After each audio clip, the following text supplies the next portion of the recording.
ఉత్తరం చదవటం పూర్తయ్యేసరికి సుజాత ముఖంలో అంతక్రితం అలుముకున్న విషాద ఛాయలు తొలగి చిరునవ్వు తొంగి చూసింది. మనసులో బయలుదేరినప్పుడు లేని ఉత్సాహం, శక్తి వచ్చినట్లుగా అయింది.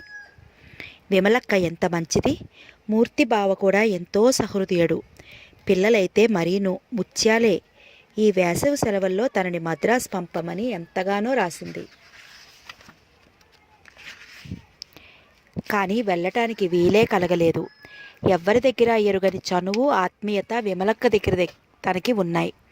చేతిలో ఉత్తరం అపురూపమైన వస్తువులా చూస్తూ మడిచి బ్యాగులో పెట్టి మూసేసి సీటు వెనక్కి ఆనుకుని కూర్చుని బయటికి చూడసాగింది. బస్సు రివ్వున పరిగెత్తుతోంది. మేడ్చల్ నుండి సికింద్రాబాద్ వచ్చే రోడ్డుకి ఇరుపక్కల అక్కడక్కడ ద్రాక్ష తోటలు, మధ్య మధ్యలో చెరువుల కింద సాగు చేస్తున్న వరి పొలాలు ఉన్నాయి. సుజాతకి ఆ రోడ్డులో ప్రతి గజాలకి ఎక్కడ ఏమవుతుందో క్షుణ్ణంగా తెలుసు. ఉదయం వేళ కాలేజీకి వెళ్ళే ఆ ప్రయాణం ఎంతో ఉత్సాహంగా, హాయిగా ఉంటుంది. ఇదే రోడ్డు సాయంత్రం వేళ తిరిగి వచ్చేటప్పుడు నీరెండలో మరొక రకమైన అందంతో చూడముచ్చటగా ఉంటుంది. బయటికి చూస్తున్న సుజాతకి తండ్రి గుర్తుకు వచ్చాడు. ఈ పాటికి ఇంట్లో కూరగాయలు తీసుకురాలేదని మంగ మళ్ళీ యుద్ధం చేస్తూ ఉండి ఉంటుంది. సుజాత గుండెల్లోంచి గాఢమైన నిశ్వాస బయటికి వచ్చేసింది. ఏ మనిషి జీవితంలో ఎప్పుడు ఏ బాధలు వరదలై పరవళ్ళు తొక్కుతుంటూ వస్తాయో ఎవరికీ తెలియదు కదా. సుజాతకి 6 సంవత్సరాల వయసులో తల్లిపోయింది. ఏలూరులో ఉంటున్న పెద్దల్లి కామేశ్వరమ్మ ఈ కబురు తెలియగానే వెంటనే వచ్చింది. మరిదికి ఇంత చిన్న వయసులో ఇలాంటి దురదృష్టం కలిగినందుకు బాధపడిన ఆవిడ సుజా విషయంలో దిగులు పడవద్దని తన కూతురు విమలతో పాటు పెంచుతానని వాగ్దానం చేసింది. పోయిన వాళ్ళు తిరిగి రారు కాబట్టి ఆయన్ని రెండో పెళ్లి చేసుకుని కుటుంబం నిలుపుకోమని చెప్పి సుజాతని తన వెంట తీసుకువెళ్ళింది. సుందర్రామయ్య అప్పటికి రాంపల్లి హై స్కూల్లో తెలుగు టీచర్గా చేస్తున్నాడు. ఆయనకి వృద్ధురాలైన తల్లి, 2 పెళ్లి కాని చెల్లెళ్ళు భారం ఉండటంతో మళ్ళీ రెండో పెళ్లిని గురించి ఆలోచన రాలేదు. వస్తుతః ఆయన నిదానస్తుడు, సంకోచపరుడు, ఎంతసేపు ఎదుటివారి మాటను మన్నించటమే తప్ప తన మాట సాగాలని ఎన్నడూ అనుకోని వ్యక్తి. ఆయనకి వచ్చే జీతానికి ఇంట్లో ఖర్చులకి లంగరు అందేది కాదు. ఏలూరులో పెద్దల్లి ఇంట్లో విమలితో పాటు ఏ లోటు లేకుండా పెరిగి పెద్దదవుతూ కాన్వెంట్లో చదువుకుంటున్న సుజాతకి తండ్రి పడే లేమి బాధలేమి తెలియవు. సెలవుల్లో సుజాతని చూడటానికి వచ్చినప్పుడు ఆయన అప్పో సొప్పో చేసి కూతురికి ఖరీదైన గౌన్లు, బొమ్మలు తెచ్చేవాడు. విమల సుజాత కంటే పెద్దది అయినా సుజాతతో కలిసిపోయి నీ చెల్లెలు అతని తల్లి చెప్పటంతో అపురూపంగా చూసేది. నీ చెల్లెలు అని తల్లి చెప్పడంతో అపురూపంగా చూసేది.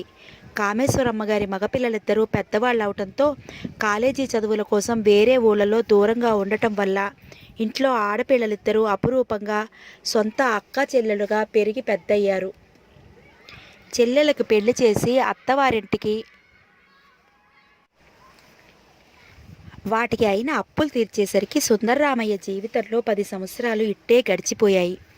ఈ 10 సంవత్సరాలలో కామేశ్వరమ్మ గారి కుటుంబంలో కూడా చాలా మార్పులు వచ్చాయి. విమల పెళ్ళయ్యి అత్తవారింటికి వెళ్ళింది. పిల్లలు పుట్టారు. కామేశ్వరమ్మ గారి భర్త పోవడంతో ఇంట్లో కొడుకుల పెత్తనం వచ్చింది. కోడళ్ల అధికారంతో సుజాత ఒక అనవసరమైన ఖర్చు అనిపించింది. తండ్రి దగ్గరికి పంపేయాలని చూశారు. ఈ 1 సంవత్సరం అయిపోతే దాని హై స్కూల్ చదువు పూర్తయిపోతుంది అంటూ ఆవిడ కోడళ్ల ఇష్టానికి వ్యతిరేకంగా సుజాతని బలవంతంగా ఉంచి వారి సాధింపులకి గురి అయింది. ఆ సెలవుల్లో సుందర్రామయ్య కూతుర్ని చూడటానికి వచ్చినప్పుడు కామేశ్వరమ్మ గారు మరిదికి పెళ్లి సంబంధం చెప్పింది. ఇప్పుడు నాకేం పెళ్ళి అన్నాడు ఆయన ఆశ్చర్యంగా. ఏమయ్యా, ఇందులో అంత ఆశ్చర్యపడేదేముంది? ఏం నీ వయసు ఏం మించిపోయిందని? మన వాళ్ళ పిల్లే దిక్కు లేకుండా ఉంది, నీకింత ఉడకేసి పెడుతుంది, దానికి నువ్వింత అన్నం పెట్టు అంటూ బలవంతం చేసి మంగని ఆయన పెళ్లి చేసుకునేటట్లు చూసింది. అంతవరకు కటిక దరిద్రంతో అక్కడ ఇక్కడ బంధువుల ఇంట్లో చాకిరీ చేసుకుంటూ పొట్ట గడుపుకుంటున్న మంగ సుందర్రామయ్యను చూసి ముక్కు విరిచిన హైదరాబాదులో కాపురం అనేసరికి మోజుతో వెంటనే ఒప్పుకుంది. కానీ దరిద్రుడు ఏ రేవుకు వెళ్ళినా వడగళ్ళవానే అన్నట్లుగా మంగ హైదరాబాదుకి కాపురానికి వచ్చిన 6 నెలలకే సుందర్రామయ్యకి సికింద్రాబాద్ దగ్గరలో ఉన్న బేగంపల్లి అనే ఊరికి ట్రాన్స్ఫర్ అయ్యింది. ఈ 6 నెలల నుంచి సినిమాలు, షికార్లు అంటూ పంజరంలో నుంచి బయటపడిన పక్షి స్వేచ్ఛగా తిరుగుతున్న మంగకి బేగంపల్లి ఊరు చూడగానే నడుం విరిగినంత పనయింది. భర్తని సాధ్యమైనంత త్వరగా తిరిగి హైదరాబాద్ వెళ్లే ఉపాయం చూడమని వేపుకు తినసాగింది. కానీ ఆర్థికంగానో లేక బాగా పరువు ప్రతిష్టలు ఉంటేనే తప్ప అలాంటి పనులు సాధ్యం కావని, ఆ స్తోమత 2 విధాలుగానూ భర్తకి లేవని మంగకి తెలియదు. సుందర్రామయ్యకి జీవితంలో ఎక్కడికక్కడ రాజీ పడిపోయి బ్రతకటం బాగా అలవాటే. బేగంపల్లి వచ్చిన 2-3 నెలల్లోనే ఆయనకి ఇంటి ఖర్చుల విషయంలో తేడా స్పష్టంగా కనిపించసాగింది. కూరలు, పాలు ఆ ఊళ్ళో చవక. బయట తప్పనిసరిగా తిరగాల్సిన ఖర్చులేవీ ఉండవు. అన్నిటికంటే ముఖ్యంగా ఏదో పని మీద సిటీకి వచ్చి ఇంట్లో తిష్ట వేసి నెలకి తెచ్చుకున్న సామాను 10 రోజుల్లోనే ఖాళీ చేసే భూతాల్లా ప్రాణాలు కొరికే చుట్టాల బెడద ఆయనకి పూర్తిగా తప్పిపోయింది. తెచ్చుకున్న సామాను నెలకి సరిగ్గా వస్తుంటే ఎంతో డబ్బు మిగులుతున్నంత ఆనందంగా ఉంది. తక్కువ అద్దెలో పెద్ద ఇల్లు దొరికింది. మంచి గాలితో హాయిగా ప్రాణానికి తెరిపిగా ఉంది. అందులో మంగకి నెల తప్పింది. పురుడు పుణ్యం అంటే చేతిలో విరివిగా డబ్బుండాలి. ఆయన ట్రాన్స్ఫర్ కోసం ప్రయత్నించలేదు సరికదా, ఆ ఆలోచన అసలు మనసులోకే రానీలేదు.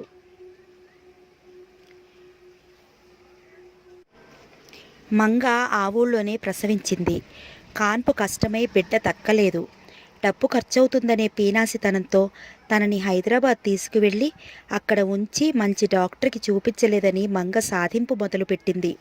శిశువు లోపలే పాడైపోయింది. పెద్ద ప్రాణం దక్కటమే చాలా అదృష్టమని డాక్టర్ చెప్పిన మాటలు మంగ నమ్మలేదు. భర్త ఆవిడి చేత అలా చెప్పిస్తున్నాడని అనిపించింది.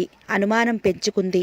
తన చేత చాకిరీ చేయించుకోవటమే తప్ప తనని బాగా చూడాలనే బుద్ధి భర్తకి లేదని చీటికి మాటికి ఈసడించసాగింది.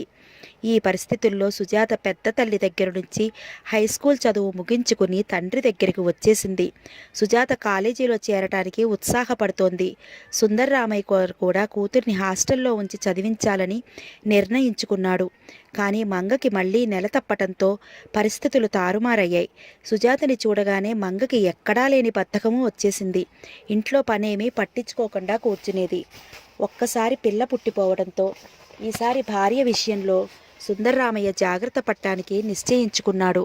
కూతురికి వచ్చే సంవత్సరం చదువుకుందో గాని అంటూ నచ్చ చెప్పాడు. తండ్రి పరిస్థితి, ఇంట్లో డబ్బు ఇబ్బంది అర్థం చేసుకున్న సుజాత గట్టిగా కాదనలేకపోయింది. మంగ ఈసారి హైదరాబాదులో ఉండి ప్రసవించింది. మగపిల్లవాడు కలిగాడు. కొడుకునెత్తుకుని ఆనందంగా బేగంపల్లి తిరిగి వచ్చింది. స్థితికి మించిన ఖర్చులు చేసి పిల్లాడికి వేడుకలు జరిపించింది. సుజాతకి ఇంట్లో పని రెట్టింపయింది. మంగ పిల్లవాడి పట్ల మూర్ఖమైన ప్రేమ ప్రదర్శించేది. కాస్త ఏడుస్తే చాలు అమ్మో ఆకలి అంటూ పాలు పట్టిన వెంటనే మళ్ళీ పాలు పట్టేది. వాంతులవుతుంటే మాయిదారి దిష్టి కళ్ళు ఎవరివి పట్టాయో అంటూ విభూతి రాసేది తప్ప డాక్టర్కి చూపించేది కాదు. జ్వరం వస్తే చచ్చిపోయిన సుజాత తల్లి ఏదో చేసిందని వాపోతూ ఇరుగు పొరుగుని చేర్చి అహర్నిశలు ఆ విషయమే గొడవగా మాట్లాడేది. ఇదంతా చూసి భరించలేక ఏదైనా ఒక్క మాట అంటే పెద్ద జగడం వేసేది. పిల్లవాడిని 2 బాది తను అన్నం తినకుండా పడుకొని సుజాతని సుందర్రామయ్యని సాధించేది. మంగ ప్రవర్తనతో విసిగిపోయిన ఆయన ఆ మూర్ఖురాలతో నీకెందుకమ్మా, నువ్వు ఊరుకో అంటూ సుజాతనే మందలించి తను మౌనం వహించేవాడు. ఆ చలికాలంలో మంగ కొడుక్కి జలుబు చేసి జ్వరం వచ్చి అది తగ్గక పోయాడు.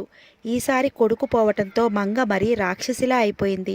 సుందర్రామయ్య మొదటి భార్య ఇలా తనని సాధిస్తోందని, ఆ శనిని వెళ్ళగొట్టాలని అంటూ వ్రతాలు, పూజలు, ఇరుగు పొరుగు ఏది చెప్తే అది చేయటం ప్రారంభించింది. వాటికి సుందర్రామయ్య చేతిలో డబ్బు నీళ్ళలా ఖర్చైపోసాగింది. ఈ గొడవలో 2 సంవత్సరాలు ఇట్టే తిరిగిపోయాయి. సుజాత మనసులో చదువుకోవాలని కోరిక మరింత బలపడిందే తప్ప ఏమాత్రం తగ్గలేదు. సుందర్రామయ్యకి దూరపు బంధువు వరుసకి తమ్ముడైన చలపతి హైదరాబాదులోనే ఉంటున్నాడు. ఆయన కొడుకు చలం తరచుగా బేగంపల్లి వచ్చిపోతూ ఉండేవాడు. ఈ 2 సంవత్సరాలలోనూ సుజాతకి అతనికి చనువు ఏర్పడింది.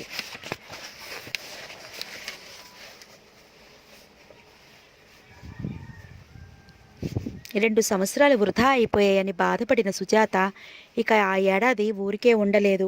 చలం ద్వారా పుస్తకాలు తెప్పించుకుని ప్రైవేటుగా ఇంటర్ కట్టి పాస్ అయింది. పరీక్షా ఫలితాల్లో మొదటి తరగతిలో తన నంబర్ చూసుకునేసరికి సుజాతకి ఎక్కడ లేని ఉత్సాహం వచ్చేసింది. చలం కాలేజీలో చేరమని ప్రోత్సహించసాగాడు. సుజాత ఇంటర్ పాస్ అయి బిఏలో చేరడానికి ప్రయత్నించటం, తనని సంప్రదించకుండానే భర్త సరేననటం చూసి మంగకి ఒళ్ళు మండిపోయింది. ఈ 2 సంవత్సరాల నుంచి ఇంట్లో ఏ పని చేయకుండా రాణివాసం అనుభవిస్తున్న మంగకి మళ్ళీ మునుపటిలా పని చేయాలంటే ఒళ్ళు వంగలేదు. అదీ కాకుండా సుజాత చదువు కోసం ఖర్చు పెట్టేదా వృధాయేనని మంగ విశ్వాసం. అది పెట్టి ఎవరినో ఒకరిని చూసి పెళ్లి అయిందనిపిస్తే ఆ బాధ తీరుతుందని భావించింది. అందుకే భర్తతో సుజాతని కాలేజీలో చేర్పించడానికి వీలు లేదని పెళ్లి చేసి అత్తవారింటికి పంపేయమని పోట్లాడసాగింది. నా పెళ్లి సంగతి మీకు అనవసరం, నీ విషయాలు నువ్వు చూసుకో. మొట్టమొదటిసారిగా సుజాత పిరతల్లి ఎదురుగా తిరిగి జవాబిచ్చింది. విన్నారా ఆ మాటలు? ఆ పొగరు చూశారా? మంగ అక్కడే ఉన్న సుందర్రామయ్యకి ఫిర్యాదు చేసింది. నువ్వు ఊరుకోరాదు, ప్రతిదానికి ఎందుకలా గొడవ చేస్తావు అన్నాడాయన. మీరు కూడా నన్నే అంటున్నారన్నమాట. అంతేలే, ఎంతైనా మీ ఇద్దరూ ఒకటే. నేనే ఇంట్లో పరాయిదాన్ని. అందుకే మీ ఉసురు కొట్టే నా పిల్లలు నాకు దక్కటం లేదు. అయినా మీ కళ్ళు ఇంకా చల్లబడలేదు అంటూ మంగ రాగాలు మొదలుపెట్టింది. మంగకి ఎప్పుడు ఏ తిక్క వచ్చినా ఆ పూట ఇంట్లో ఎవరికీ భోజనం తినే ప్రాప్తం ఉండదు. ఇంట్లో ఇలాంటి గొడవ రేగినప్పుడల్లా సుజాత మౌనంగా వెళ్ళిపోయి స్కూలు దగ్గరున్న లైబ్రరీ నుంచి ఏమైనా పుస్తకాలు తెచ్చుకుని చదువుకుంటూ కూర్చుంటుంది. ఆ రోజు కూడా అలాగే వెళ్ళిపోయింది. లైబ్రరీలో ఎవరూ లేరు. లైబ్రేరియన్ కూర్చుని పుస్తకాల జాబితా రాసుకుంటున్నాడు. సుజాత పుస్తకాలు తీసుకువచ్చి వరండాలో గట్టు మీద కూర్చుంది. ఇంట్లో రోజురోజుకి మంగ చేసే రాద్ధాంతం భరించడం చాలా కష్టంగా ఉంది. తండ్రి నోరు లేనితనాన్ని ఆధారం తీసుకుని మంగ ఆడిస్తోందని సుజాతకు తెలుసు. మంగని అదుపులో పెట్టమని ఆయనకి చెప్పటం ఎలా? అన్నిటికంటే ఎప్పుడు చచ్చిపోయిన తల్లిని గురించి అలా తిడుతుంటే విని భరించటం సాధ్యం కావట్లేదు. ఏమ్మా ఇక్కడ కూర్చున్నావు? ఇంతలో తండ్రి అక్కడికి వచ్చాడు. ఉలిక్కి పడ్డట్టుగా తలెత్తిన సుజాత కళ్ళల్లో నీళ్లు చూసి ఆయన మనసు చివుక్కుమంది. ఏం లేదు నాన్న, కూతురు చప్పున లేవబోతుంటే ఆయన వారించాడు. కూర్చో అమ్మా, నీతో మాట్లాడటానికే నేను కూడా వచ్చాను అన్నారాయన. కూతురిలో ఏదైనా ఒంటరిగా మాట్లాడాలి అంటే ఆయనకి ఆ లైబ్రరీయే శరణ్యం. అక్కడికి వెళ్తూనూ తిరిగి వస్తూనూ ఇద్దరూ మాట్లాడుకునేవారు. మంగ ప్రవర్తన మూలంగా వాళ్ళ ఇల్లే వాళ్ళకి పరాయిదైపోయింది. మంగకి సుజాతని కాలేజీలో చేర్పించడం ఏమాత్రం ఇష్టం లేదని బాగా గ్రహించిన ఆయన ఆ మాట సూటిగా చెప్పలేక డబ్బు ఇబ్బంది విషయం సాకుగా పెట్టుకుని కూతుర్ని నిరుత్సాహపరచాలని చూశాడు. పిన్ని అంటోంది కదమ్మా, నువ్వు బాగా ఆలోచించు. నిన్ను హాస్టల్లో ఉంచి చదివించే స్తోమత నాకు లేదని భయమేస్తోంది. హాస్టల్ ఎందుకు నాన్న? రోజు నేను బస్సులో వెళ్ళి వస్తాను. మేడ్చల్ నుంచి ప్రతి గంటకి సికింద్రాబాద్ వెళ్ళే బస్సులు ఉంటాయి. ఉదయం 9 గంటలకు వెళ్ళి బస్సు ఎక్కితే అది సరిగ్గా బేగంపేట కాలేజీ మీదుగా హైదరాబాద్ వెళ్తుందని చలం అన్నయ్య చెప్పాడుగా. బస్సులోనా? ఆడపిల్లవి రోజు అంత దూరం వెళ్ళి రావటం ఎంత కష్టమో ఆలోచించు. ఇందులో కష్టమేముంది? ఇంతకంటే దూరం నుంచి వచ్చి ఆడపిల్లలు చదువుకుంటున్నారని కూడా అన్నయ్య చెప్పలేదు.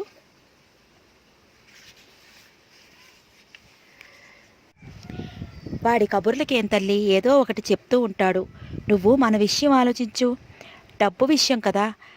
నువ్వేమీ భయపడకు నాన్న, నేనేదో మార్గం చూసుకుంటాను. ఏం మార్గం చూస్తావమ్మా? తన మనసులో మాట కూతురు గ్రహించేసిందని నొచ్చుకుంటూ అన్నాడు. నువ్వు ట్యూషన్స్ చెప్పే పిల్లలతో పాటు ఇంకా కొంతమందిని చూడు, నేను కూడా చెప్తాను. నీ మొహం, రోజు అంత దూరం వెళ్ళి వచ్చి చదువు చెప్పటం మాటలేమనుకుంటున్నావా? ఓపిక ఉండద్దు.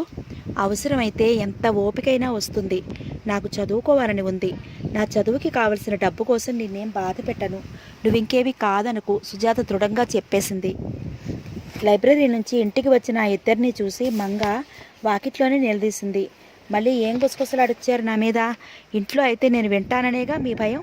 పుస్తకాల వంక పెట్టి ఈవిడ అక్కడికి వెళ్ళటం, ఆవిడ వెనకే ఏ బజారుకో వెళ్తున్నట్టు మీరు బయలుదేరతారు. మీ వేషం ఏమిటో నాకు తెలియదు అనుకుంటున్నారా? అబ్బబ్బా మంగ, నువ్వు కాస్త నోరు తగ్గించుకుంటే నీకు మాకు కూడా మహాశాంతిగా ఉంటుంది. అంతేగాని మీరు ఏం మాట్లాడారో చెప్పరన్నమాట. నేను కాలేజీలో చేరుతున్నాను పిన్ని అంది సుజాత నిశ్చలంగా. ఏమిటి? ఇదిగో ఇలారా.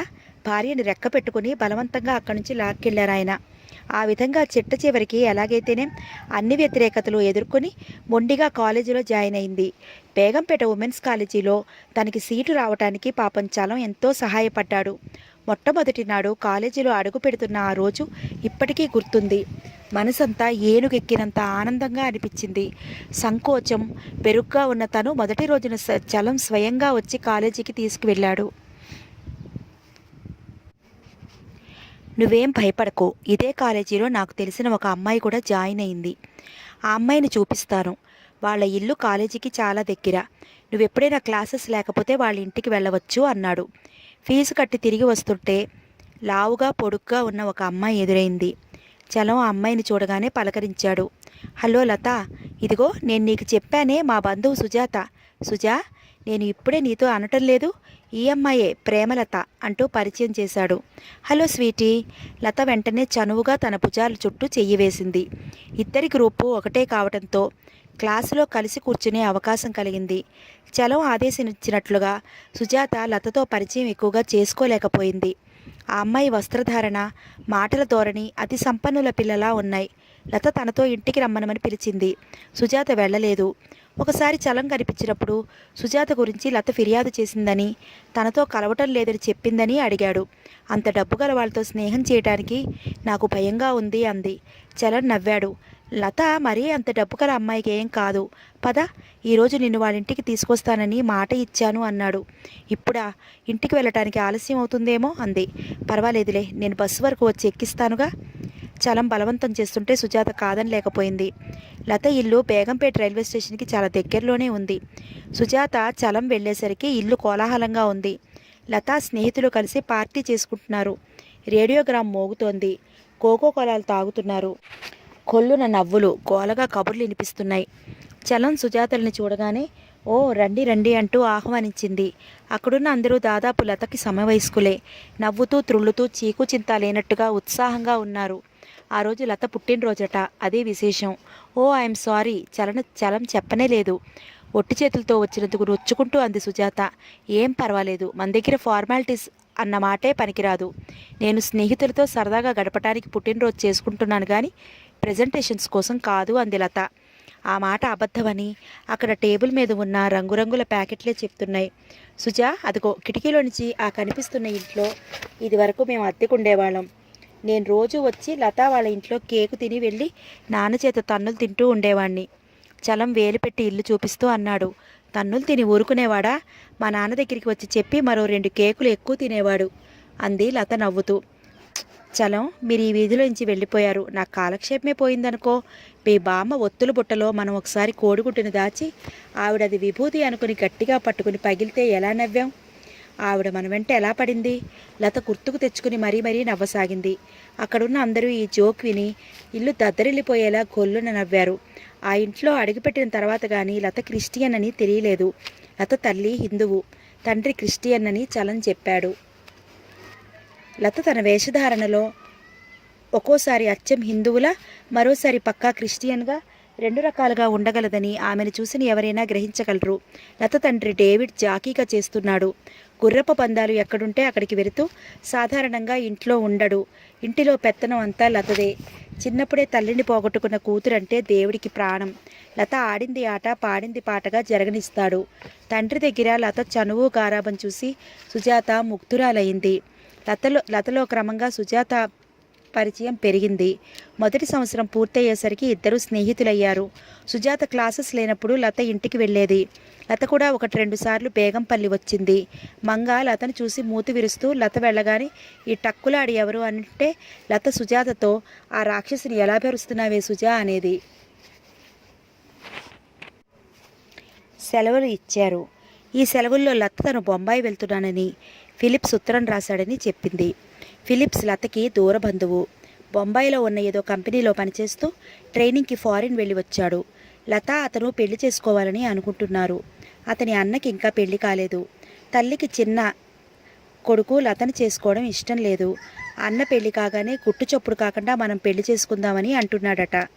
తల్లికి ఇష్టం లేని ఆ కుటుంబంలో లత ఎందుకు కాలు పెట్టాలి? మనకు గతి లేదా అని డేవిడ్ పట్టుదల. లతకి ఫిలిప్నే చేసుకోవాలని ఉంది. అతను అప్పుడప్పుడు హఠాత్తుగా వచ్చేస్తూ ఉంటాడు. లత అతను వచ్చిన 2-3 రోజులు కాలేజీ ఎగ్గొట్టేస్తుంది. ఈ విషయం తండ్రికి కూడా తెలీదు. పెళ్ళి అయ్యే వరకు చెప్పదలుచుకోలేదని చెప్పింది. ఫిలిప్ లతకి తరచుగా బొంబాయి నుంచి ఖరీదైన చీరలు, లిప్స్టిక్లు, సెంట్లు ఏవో ఒకటి బహుమతులుగా పంపిస్తూనే ఉంటాడు. లత వాటిని సుజాత అంటే నాన్న అడిగితే నేను కొనుక్కున్నానని చెప్తాను. ఆయన ఎప్పుడూ ఊళ్ళో ఉండడుగా, నేనేమేవి కొనుక్కున్నది తెలుసుకోలేడు అనేది. లత కూడా బొంబాయి బంధువుల ఇంటికి వెళ్తున్నానని చెప్పి బయలుదేరుతోంది. సుజాతకి ఒక్కదానికే ఈ రహస్యం తెలుసు. సెలవుల్లో లత ఉత్తరం రాస్తానని అందేగాని రాయనే లేదు.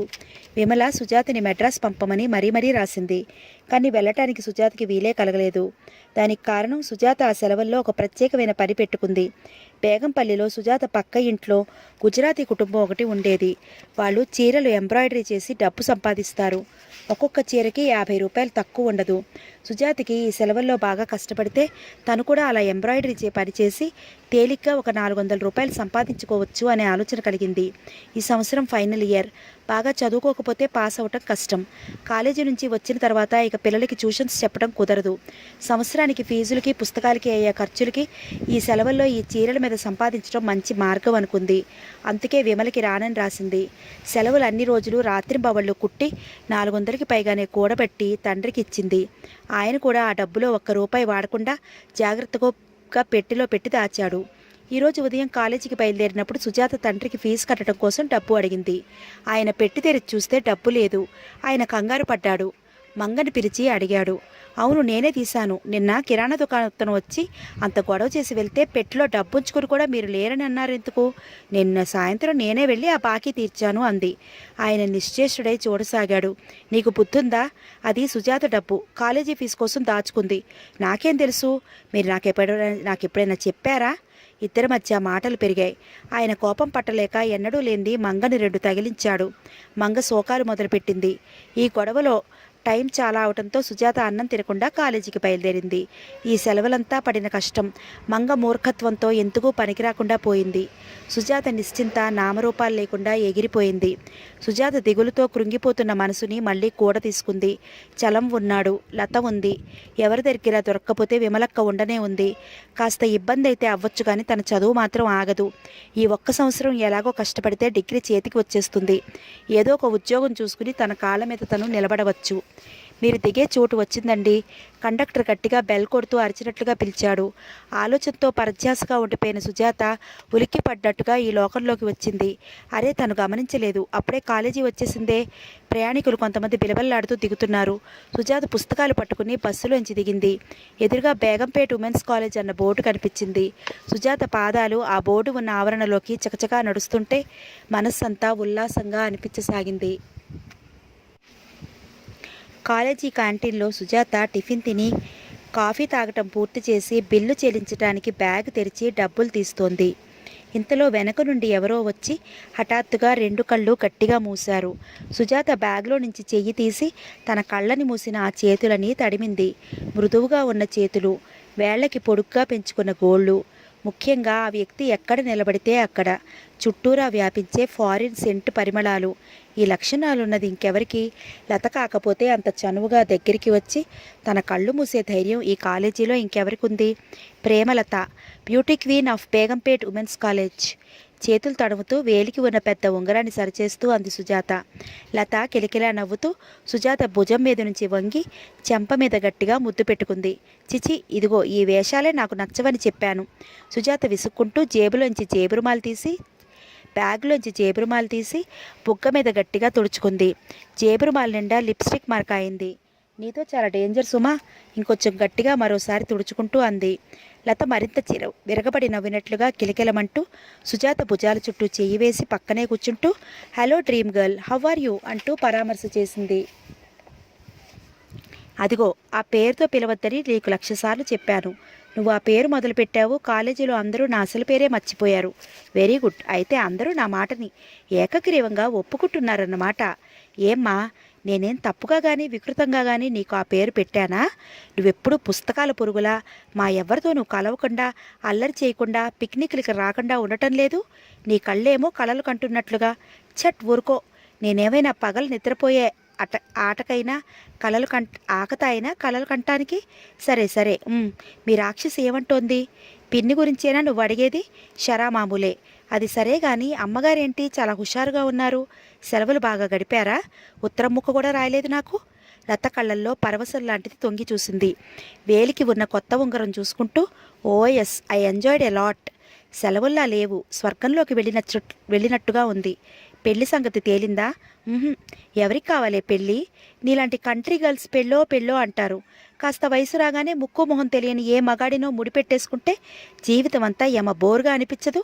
ఇప్పుడు ఇట్లా తిరిగేస్తే తర్వాత ఆ పెద్ద మనిషి పెళ్లి చూసుకునంటే ఏం చేస్తావు? అప్పుడు లైఫ్ అంతా యమచెరగా ఉండదు.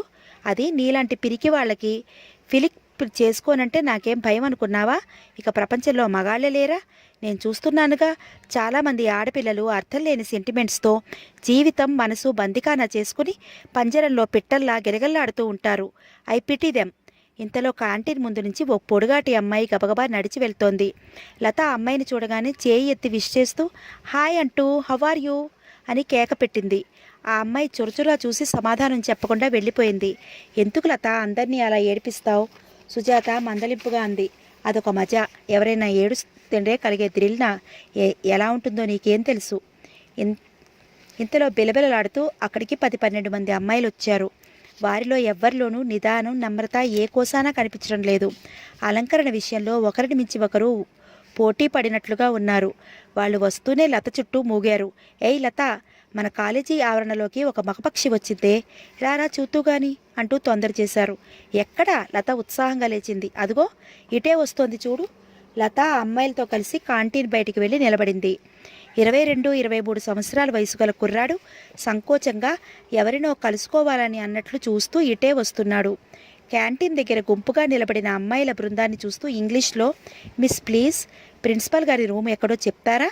ఎంతో విధేయాలతో అడిగాడు. ఓ ఎస్, ఇటు చూడండి.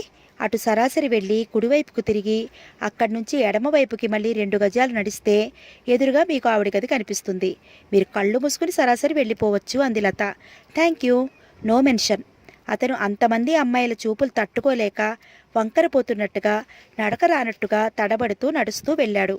అతను 2 గజాలు నడిచి వెళ్ళాడో లేదో వెనక నుంచి ఏదో వచ్చి టపీమని వీపుకు తగలడంతో ఉలిక్కిపడి తిరిగి చూశాడు.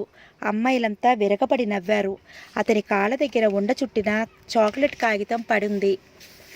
దాన్ని చూడగానే అతను హడావుడిగా వెనక నుంచి ఎవరో తరుముతున్నంత వేగంగా వెళ్ళిపోయాడు.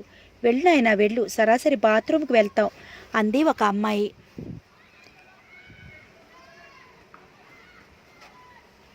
అక్కడ మన సుబ్బులు లాంటి ఏ పిరికి సన్నాసైనా ఉందంటే తలుపు తీసుకుని బయటికి రాగానే ఈ అవతారాన్ని చూసి ఏ దెయ్యాన్నో చూసినట్టు భయంతో కేకలు పెట్టి అరుస్తుంది. అప్పుడు ఏ ప్యూనో వచ్చి మెడరెక్కలు విరిచి పట్టుకుని ఏయ్ మిస్టర్, ఆడపిల్లల బాత్రూమ్ దగ్గర నీకేం పని అంటే లత దీర్ఘం తీసింది. మ్యా మ్యా, ప్రిన్సిపాల్ గారిని కలవటానికి వచ్చాను అంటాడు. ఇంకో అమ్మాయి పూర్తి చేసింది. బాత్రూమ్ దగ్గర ప్రిన్సిపాల్ ఏంటయ్యా అంటే లత మళ్ళీ దీర్ఘం తీసింది. ఓ మై గాడ్, అందరూ ఒకరినొకరు పట్టుకుని విరగబడి నవ్వారు. లత అటు చూడవే, ఆ లడ్డు ఇటే వస్తోంది ఒక అమ్మాయి హఠాత్తుగా అంది. లత తిరిగి చూసింది. ఎర్రగా బొద్దుగా పుట్టిగా జాంపండులా ఉన్న ఒక అమ్మాయి ఇటే వస్తోంది. కాస్త పలకరిద్దామా అంది కన్ను గీటుతూ. అందరూ ఉత్సాహంగా తలలు ఊపారు. హలో అమ్మాయి. ఆ అమ్మాయి దగ్గరికి రాగానే లత పలకరించింది. హలో. ఆ అమ్మాయి చిరునవ్వుతో బదులు పలికింది. What is your name? Kamala. New అడ్మిషనా? ఎస్. ఆ అమ్మాయిని పలకరిస్తూనే అందరూ చుట్టుముట్టారు. లత అమ్మాయి వెనక్కి వెళ్ళింది. చురుగ్గా బ్యాగ్ తెరిచింది. చేతిలోకి చిన్న కత్తెర వచ్చింది. ఇంత క్రితం ఎక్కడ చదివారు? ఒక అమ్మాయి మాటల్లో దింపింది. ఉమెన్స్ కాలేజీలో. అక్కడ డిగ్రీ కోర్సు ఉందిగా, మరి ఇక్కడికి వచ్చారే? మేము ఇల్లు మారాం. ఈ కాలేజీ దగ్గరికి ఇక్కడ చేరాను. ఎందులో చేరుతున్నారు? BCom. I see, glad to meet you. I feel the same. వస్తాను, మళ్ళీ కలుద్దాం. ఆ అమ్మాయి స్నేహపూర్వకంగా అని వెళ్ళిపోయింది. అసలే ఆ అమ్మాయి జడలు చిన్నవి. దానికి తోడు లత వాటిని కత్తిరించడంతో మరింత పొట్టిగా పిలకలా అయి ఊడి వెన్ను మీద జుట్టు పరుచుకోవడానికి సిద్ధంగా ఉన్నాయి. తెల్లటి చీర నిండా వెనక క్రింద భాగంలో ఎర్రసిరా మరకలు వికృతంగా విక్కిరిస్తున్నట్లుగా ఉన్నాయి. ఇదేం గమనించుకొని ఆ అమ్మాయి కొనుగున నడిచి వెళుతుంటే వెనుక నుంచి లతా స్నేహితులు పొట్ట చెక్కలయ్యట్టున వస్తున్న నవ్వుని ఆపుకుంటూ తిరిగి క్యాంటీన్లోకి వెళ్ళిపోయారు. లత కొత్తగా వచ్చిన వాళ్ళని ఏడిపించినట్లుగా కంప్లైంట్స్ వస్తే ఊరుకోనని ప్రిన్సిపాల్ ఇంత క్రితమే అంత గట్టిగా హెచ్చరించింది. ఇదేమైనా శృతి మించితే ఏమవుతుందో తెలుసా? నన్ను కాలేజీ నుంచి పంపేస్తుంది. అంతేగా, మరీ మంచిది. మా నాన్న పోరు పడలేక కాలేజీకి వస్తున్నాను కానీ నాకు చదువంటే యమ బోరుగా ఉంది. ఎవరిని ఏడిపించకుండా నేను ఉండలేనమ్మాయి. మన జాతకం తీరే అదనుకో. నాకు నీలా అందరి చేత బుద్ధిమంతురాలు అనిపించుకోవాలని ఏం లేదు, సరేనా? లత నిర్లక్ష్యంగా అంది. దాదాపు గంట తర్వాత ఎకనామిక్స్ లెక్చరర్ రాకపోవడంతో ఆ అవర్ ఖాళీ అవడంతో సుజాత చెట్టు కింద కూర్చుని నోట్స్ రాసుకుంటోంది.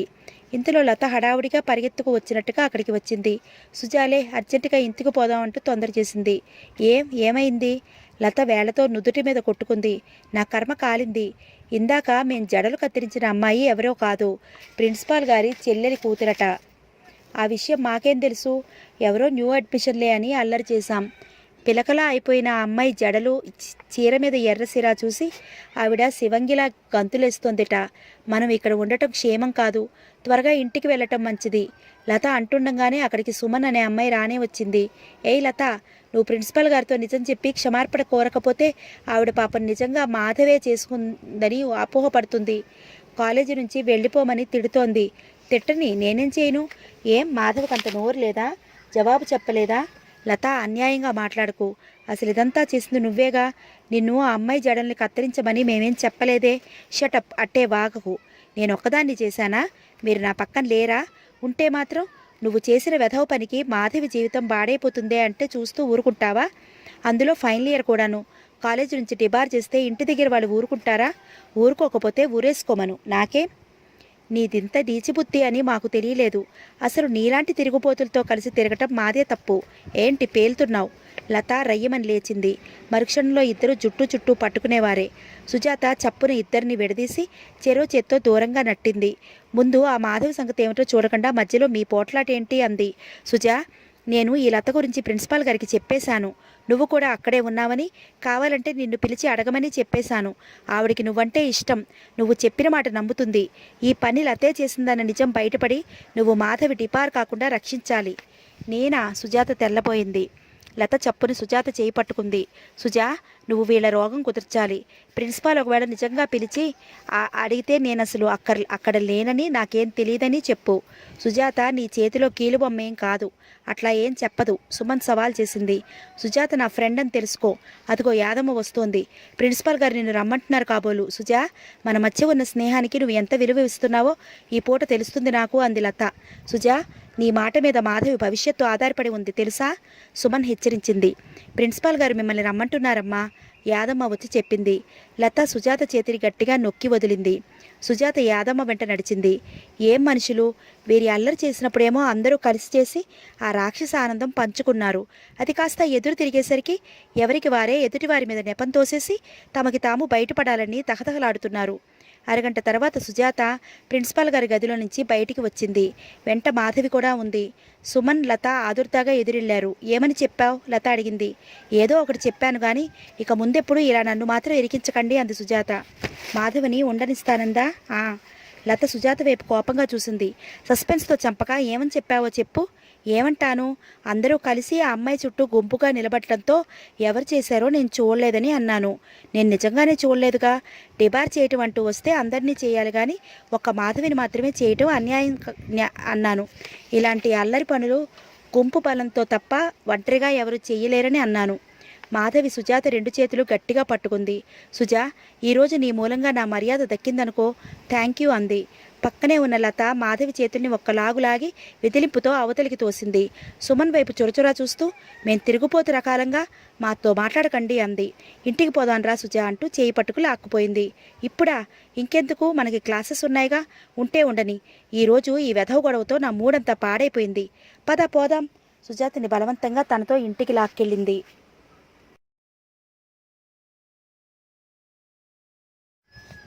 రా, హాయిగా మనం లంచ్ వండుకుని తిందాం. ఆకలితో నా కడుపులో ఎలుకలు పరుగులు పెడుతున్నాయి అంది లత తాళం తీసి ఇంట్లో అడుగు పెడుతూ. ఒక్క నిమిషం ఆ ఇంటిని చూసిన సుజాత కంపరంగా నిలబడిపోయింది. బయట ఫ్యాషన్గా ఎంతో నీట్గా కనిపించే లతకి ఆ ఇంటి వాతావరణానికి ఎక్కడ సంబంధమే లేదు. లతకి ఇంటి శుభ్రతను గురించిన ఛాసే లేదు. ఉదయం హడావుడిగా కాలేజీకి వచ్చేసింది కాబోలు. విడిచిన బట్టలు కుర్చీ మీద పడేసి ఉన్నాయి. డైనింగ్ టేబుల్ మీద బ్రేక్ఫాస్ట్ చేసిన ప్లేట్లు, కప్పులు ఎండి ఈగలు వాలుతూ ఉన్నాయి. ఇల్లు చెత్తగా దుమ్ముతో నిండి ఊడవనట్లుగా ఉంది. ఎదురుగా కనిపిస్తున్న బెడ్రూమ్లో పక్కలు నలిగి కప్పుకున్న దుప్పట్లు కాళ్ల వైపు క్రింద పడి ఉన్నాయి. సారీ సుజా, ఉదయం వచ్చేసరికి టైం అయిపోయింది. ఇల్లు సర్దటం నా వల్ల కాలేదు. కూర్చో, క్షణంలో క్లీన్ చేస్తాను అంది. లత డైనింగ్ టేబుల్ క్లీన్ చేస్తుంటే సుజాత పుస్తకాలు పక్కలు సర్ది సహాయపడింది. అబ్బబ్బా, డాడీ ఊళ్ళో లేకపోతే ఈ చాకిరీ అంతా నా మీద పడుతుంది. ఊరి నుంచి ఎప్పుడు వస్తారో ఏమో అంటూ విసుక్కుంది లత. దేవుడికి కూతురంటే ఎనలేని ప్రేమ. చాకలికి ఇస్త్రీ బట్టలు వేసి పద్దు రాసుకోవటం దగ్గర నుంచి ఉదయం లేవగానే కూతురికి కాఫీ కలిపి ఇవ్వటం వరకు అన్ని పనులు తనే చేస్తాడు. తండ్రి ఊళ్ళో లేకపోతే లత సాధారణంగా ఇంట్లో వంట చెయ్యదు. ఏ స్నేహితుల ఇంట్లోనో లేక ఏ హోటల్లోనో తినేస్తుంది. అంతసేపు వంట ఇంట్లో గడపాలంటే లతకి చిరాకు. అదే కాకుండా వంట కూడా బాగా రాదు. సుజాతకి పాకశాస్త్రంలో బాగా ప్రావీణ్యత ఉందని లతకి తెలుసు. అందుకే సమయం దొరికినప్పుడల్లా సుజాతని భోజనానికి పిలిచి సుజాత చేత వంట చేయించి కమ్మగా తినేసి అబ్బా అద్భుతం అంటుంది, మెచ్చుకుంటుంది.